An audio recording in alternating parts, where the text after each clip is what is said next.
I was born and brought up in Brazil. I came here when I was 16. I had pigeons in Brazil. I came here in 1968, I think it was. I got back in pigeons, and I've had them just about since then. When the red light is on, it's recording.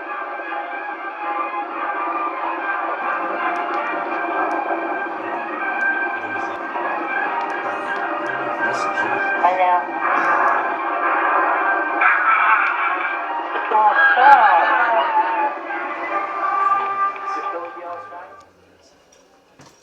This is the one that we got the power rollers rolling outside.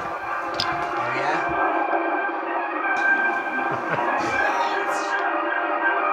Hi now.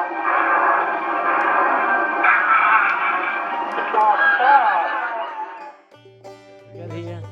I was at Logan Airport by myself, nobody waiting for me.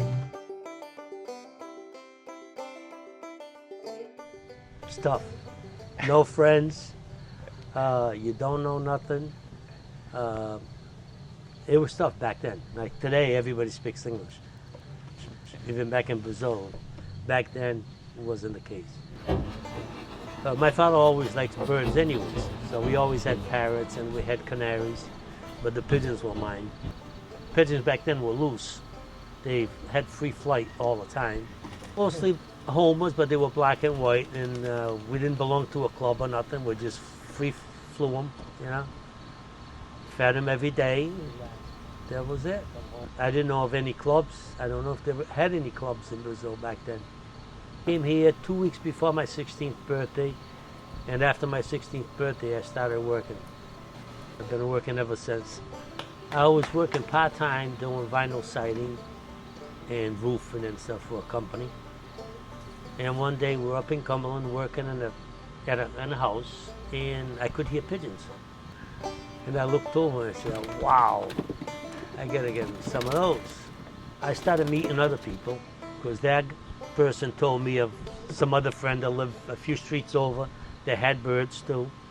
So you go see one person, and that person tells you about somebody else, and you go see another person.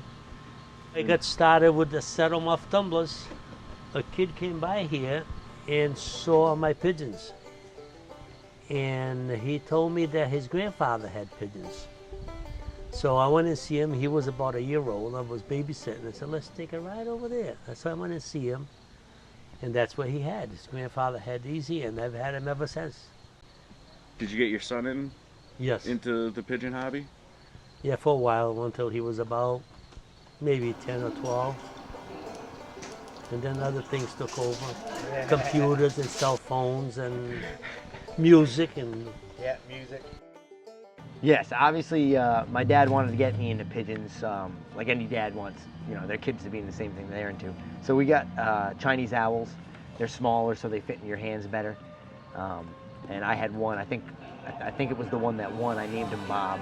He won a national junior champion down in Pennsylvania. I think it was in 1992 or 93.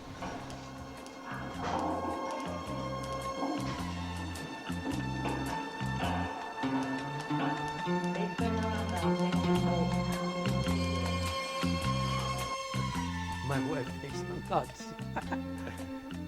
Because I'm here summer, winter, rain, snowing, feeding the birds. So when you first met Nelson, Yeah. what did you think of the pigeons? I didn't know why he did that. Now look at the head on this bird, Nelson said.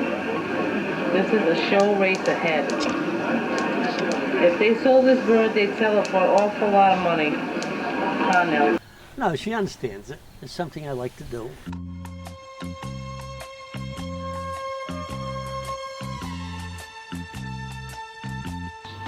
The guy took him up to Pasco, let him go, and this guy came back after 6 years. Wow. Yeah. And it's a different coop. The house is different. The pool's gone, because this is a new addition that we put up. And we watch the hummingbirds here and regular birds that we feed. And anything else that flies by, we got the binoculars out.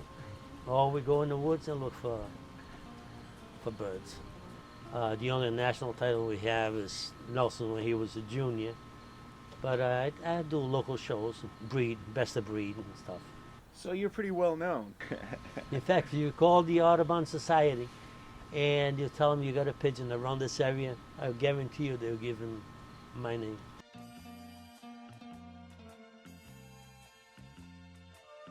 The best Fancier. part of the pigeon hobby is relaxing. You come home, you feed him,